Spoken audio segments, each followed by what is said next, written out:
Ada yang tahu kita lagi di mana? Ya, benar sekali. Kita lagi ada di Universitas Indonesia. UI merupakan salah satu kampus terfavorit yang ada di Indonesia, dengan ciri khas jas kuning dan bis kuningnya. UI pun merupakan salah satu kampus terluas yang ada di Indonesia, dengan menempati lahan seluas 320 hektar, di mana 75%-nya digunakan sebagai hutan kota, dan 25%-nya digunakan sebagai gedung perkuliahan. Skuy, para calon maba UI, semoga kelak ini akan menjadi alma matermu. Assalamualaikum warahmatullahi wabarakatuh. Halo para pejuang UTBK sebangsa dan setanah air. Selamat datang di Sukses TPS 2020. Di sini Anda akan mendapatkan imun untuk persiapan menghadapi UTBK 2020 dan juga sebagai teman belajar selama masih di rumah aja. So, enjoy the ride and love the ending. Oh ya, jangan lupa, di akhir video ini akan ada pojok SBM PTN. Akan disajikan berbagai info menarik tentang SBM PTN. Selamat belajar.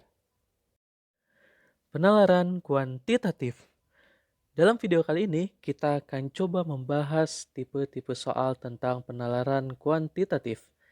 Biasanya, soal-soal tentang penalaran kuantitatif ini terdapat pada bagian subtes penalaran umum, di mana 6 soal terakhir biasanya merupakan soal-soal tentang penalaran kuantitatif. Maka dari itu, kita akan coba membahas soal-soalnya. Untuk soal nomor 1, di sini disajikan sebuah soal mengenai pecahan, di mana soalnya yang ditanyakan adalah manakah bilangan yang terbesar dari bilangan-bilangan berikut.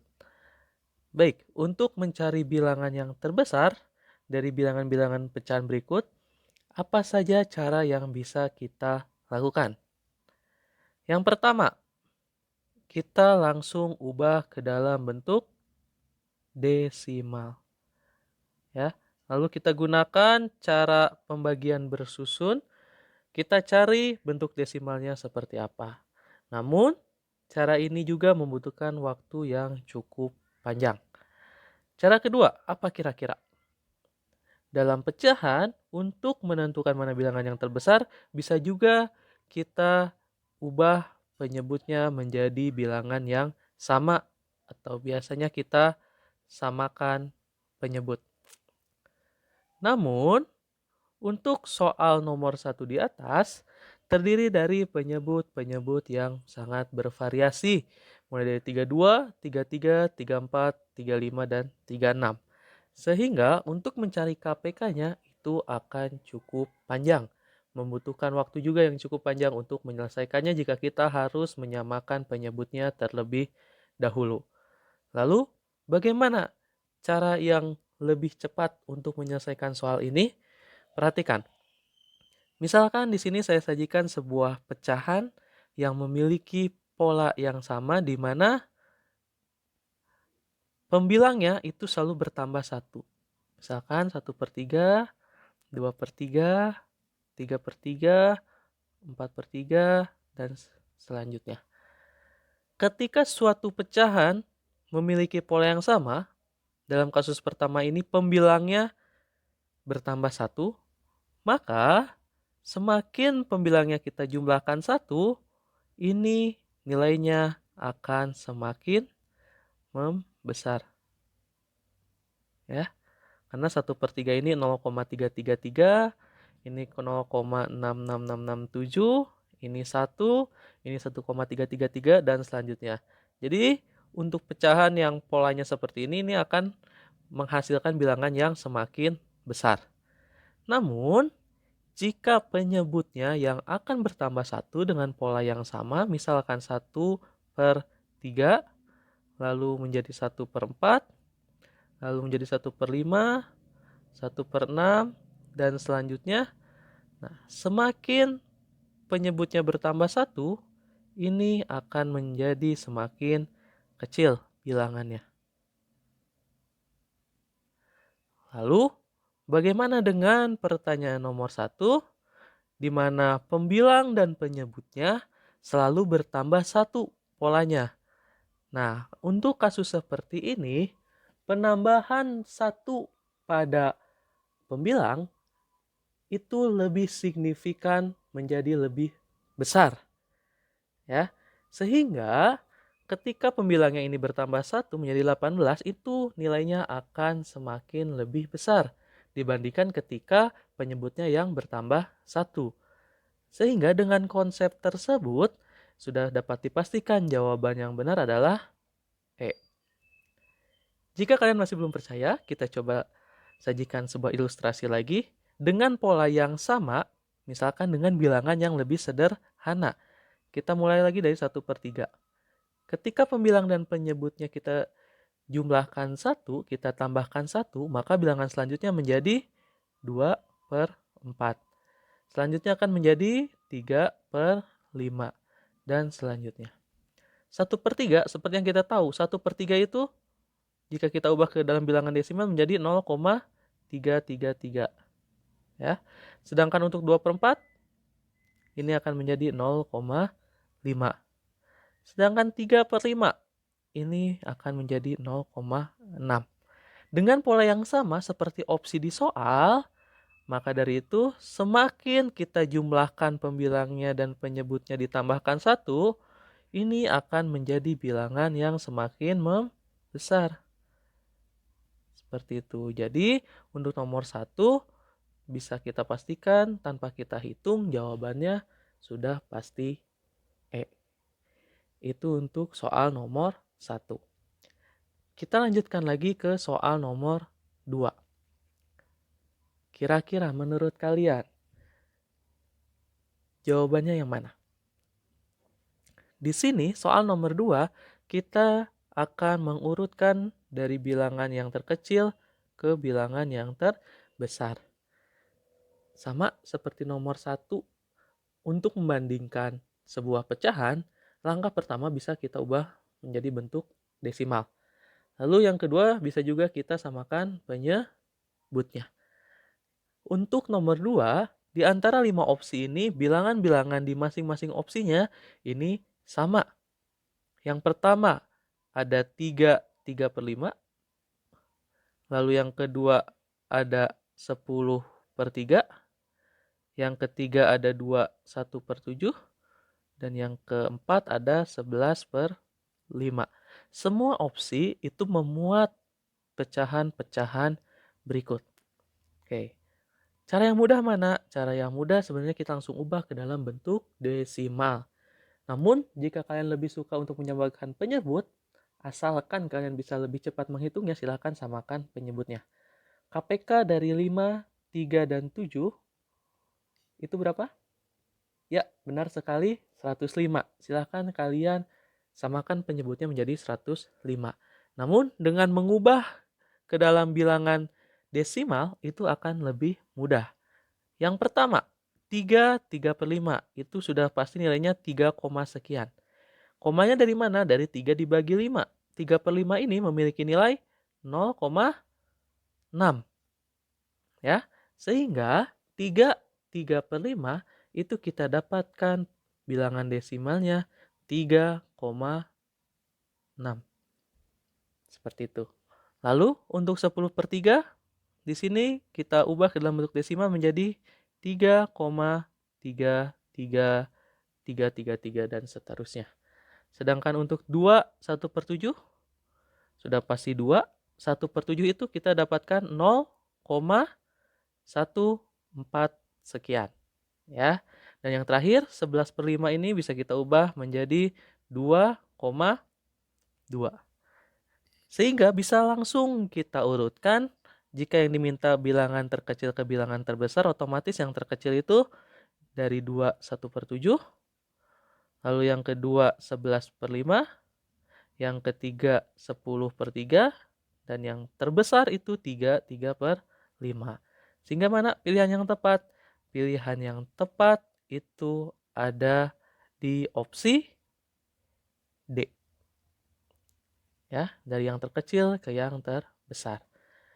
Untuk soal seperti ini perlu diperhatikan Jika kalian menemukan bentuk dalam akar, misalkan akar 2.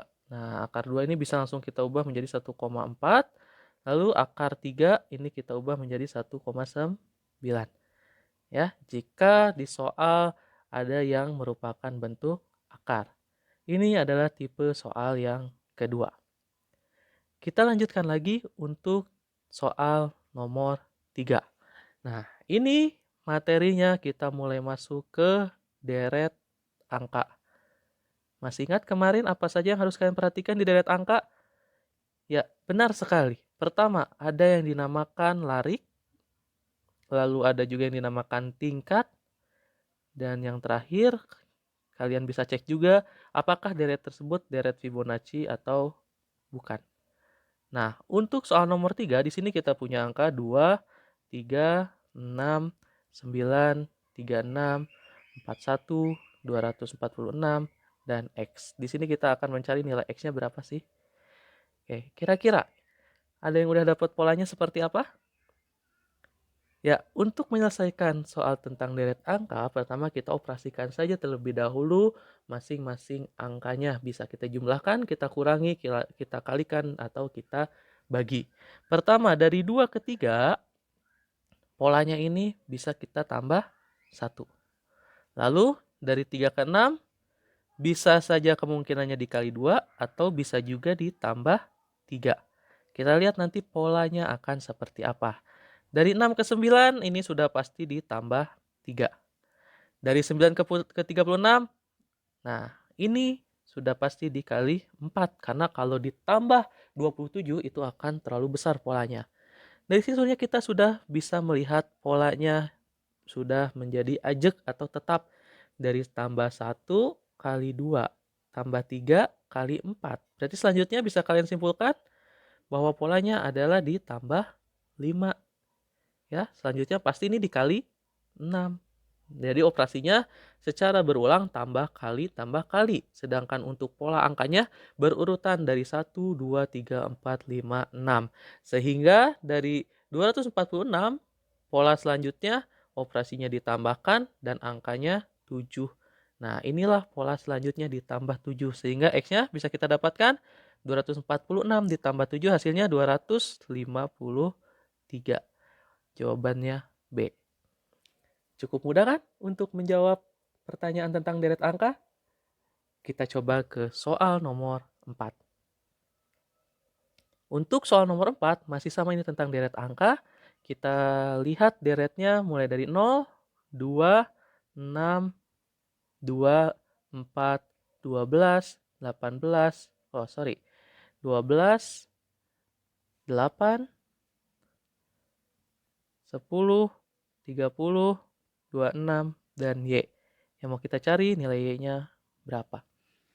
Oke, kita mulai cara sama seperti yang tadi. Ya, dari 0 ke 2, ini kemungkinannya hanya ditambah 2. Dari 2 ke 6, ini bisa saja dikali 3 atau bisa ditambah 4. Kita lihat dulu pola yang lainnya seperti apa. Dari 6 ke 2, ini bisa dikurangin 4 atau bisa dibagi 3. Ya, dari 2 ke 4, ini sama, bisa ditambah 2, bisa dikali 2.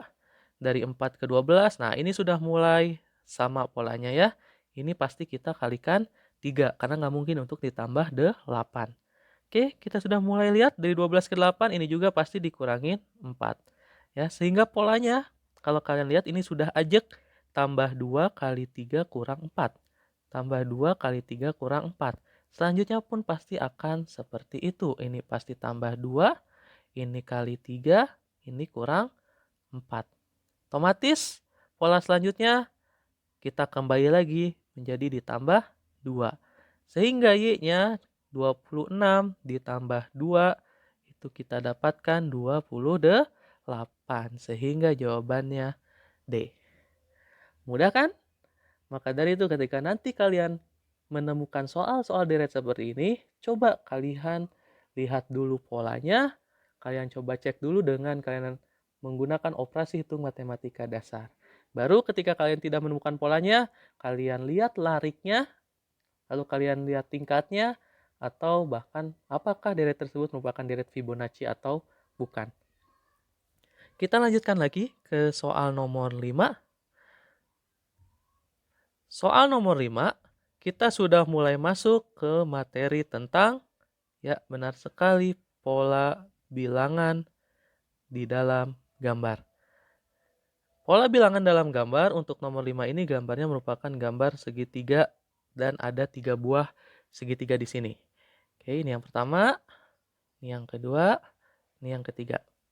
Seperti yang saya sudah jelaskan di video pertama kemarin, bagi yang belum menonton silahkan bisa lihat di video yang pertama kemarin. Caranya bagaimana?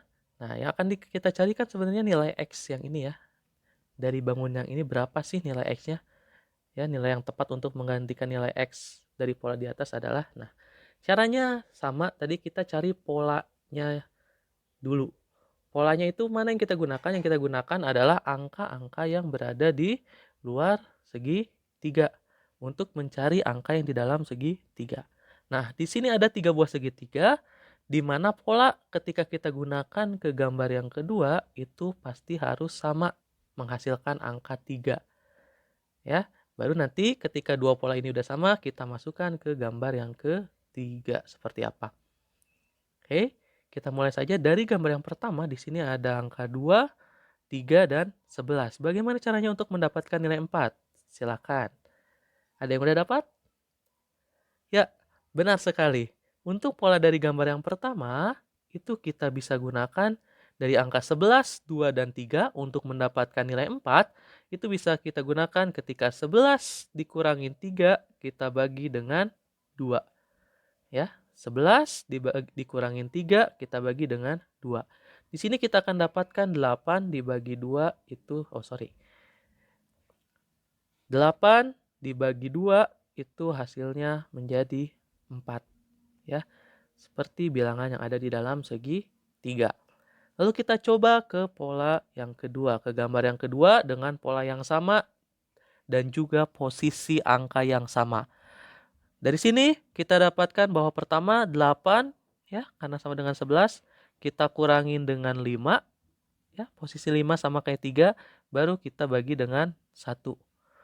Oke, dari sini kita dapatkan hasilnya bahwa 3 dibagi dengan 1 hasilnya 3 ya, sama dengan angka yang di dalam segitiga. Otomatis ini pun kita menggunakan pola yang sama. Pertama angka berarti 10 ya, kita kurangin dengan angka yang di bawah 8, kita bagi dengan angka yang di sebelah kiri 2.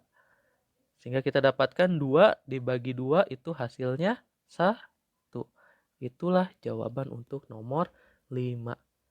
Gitu. Jadi kita cari dulu pola di gambar pertama dan kedua yang sudah lengkap angka-angkanya, baru dengan pola yang sama di sini tadi operasinya dan tata letak angkanya juga harus sama, kita cari nilai X di gambar yang ketiga. Oke, sampai sini cukup dipahami semuanya?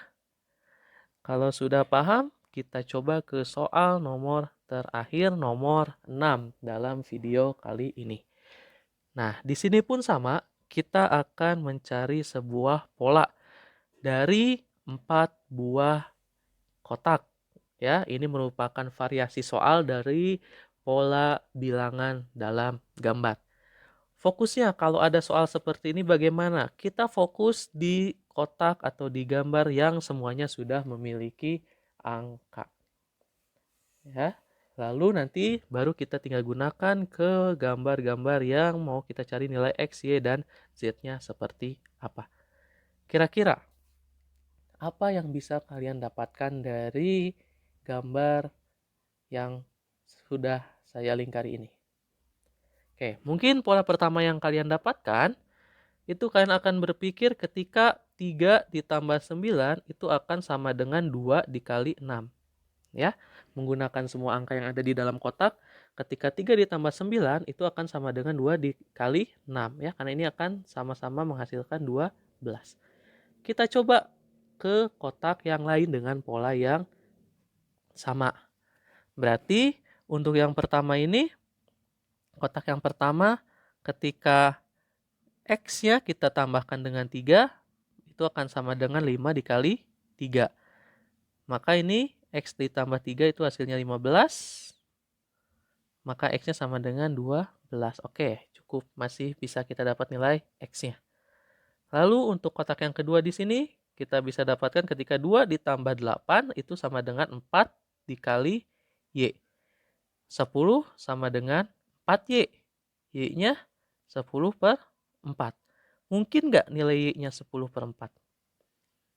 Tidak mungkin. Kenapa tidak mungkin? Karena di opsi pilihan ini tidak ada yang bernilai pecahan. Kalau kalian masih penasaran siapa tahu Z-nya pecahan, oke kita coba. Dengan pola yang sama, maka kita dapatkan ketika Z ditambah 10 itu sama dengan 1 dikali 5. Ya, maka ketika Z ditambah 10 itu hasilnya 5 dan Z-nya kita dapatkan negatif 5. Ya, ini sudah pasti polanya salah. Sekali lagi tadi, ketika pola dalam gambar ini bisa terdapat beberapa pola. Namun, ya, kita lihat jawabannya ada atau tidak di opsinya. Lalu, kalau pola ini tidak berlaku, ada lagi tidak pola yang bisa kita gunakan dari gambar yang sudah saya lingkari ini? Oke, ya, betul. Dengan pola yang saling berdiagonal, ya. Ketika kita kalikan angka-angka yang saling berdiagonal, misalkan 3 kali 6 itu akan sama dengan 9 dikali 2, ya, akan menghasilkan 18 sama dengan 18. Kita coba ke gambar yang pertama. Berarti bagaimana? Berarti 3X itu sama dengan 15. Kita dapatkan X-nya 5. Ini yang pertama nilai X-nya. Lalu yang kedua, oke, kita dapatkan bahwa 2Y itu sama dengan 32. Maka Y-nya sama dengan 16. Nah, ini lebih make sense ketika Y-nya bukan suatu pecahan. Dan di gambar yang terakhir, kita dapatkan bahwa 5Z itu akan sama dengan 10. Maka Z-nya sama dengan 2. Nah, ini 3 angka yang semuanya merupakan bilangan bulat. Kita coba cari hasilnya ketika X ditambah Y ditambah Z, maka sama dengan 5 ditambah 16 ditambah 2. Sehingga hasilnya kita dapatkan 23. Yaitu jawabannya C. Oke. Jadi untuk soal-soal penalaran kuantitatif memang salah satu kuncinya yaitu kalian lebih sering atau kalian banyak mengerjakan soal-soal latihan agar lebih memudahkan kalian untuk menemukan sebuah pola yang ada. Baik para pejuang UTBK sebangsa dan setanah air, itulah beberapa soal pembahasan tentang soal-soal tipe penalaran kuantitatif. Akan saya bahas kembali beberapa soal tentang pengetahuan kuantitatif di video-video selanjutnya. Kita ucapkan hamdalah dulu bersama-sama. Semoga apa yang kita pelajari hari bermanfaat. Jangan lupa tetap produktif walaupun di rumah aja. Video ini bisa menjadi teman belajar kalian selama kalian di rumah aja. Tetap sehat semuanya, tetap semangat. Sampai berjumpa lagi di video-video berikutnya. Assalamualaikum warahmatullahi wabarakatuh. Pojok SBM PTN. Dalam episode kali ini akan disajikan data-data mengenai prodi dengan peminat terbanyak. Untuk yang pertama, dalam prodi Saintek, dari 5 besar, prodi dengan peminat terbanyak didominasi oleh jurusan pendidikan dokter dan juga agroteknologi. Di mana untuk peringkat pertama dengan peminat terbanyak adalah pendidikan dokter Udayana dengan peminat sebesar 2.301 siswa. Untuk peringkat kedua ada jurusan agroekoteknologi UB dengan peminat 2.202 siswa. Untuk peringkat ketiga ada pendidikan dokter Unhas dengan peminat 2.111 siswa. Untuk peringkat keempat ada jurusan agroteknologi UPN Veteran Jawa Timur dengan peminat 1.956 siswa. Dan untuk peringkat kelima terdapat jurusan Kesehatan Masyarakat Unhas dengan peminat 1.920 siswa. Lalu, bagaimana dengan prodi Sosum? Untuk prodi Sosum, 5 besar didominasi oleh jurusan Hukum dan Manajemen.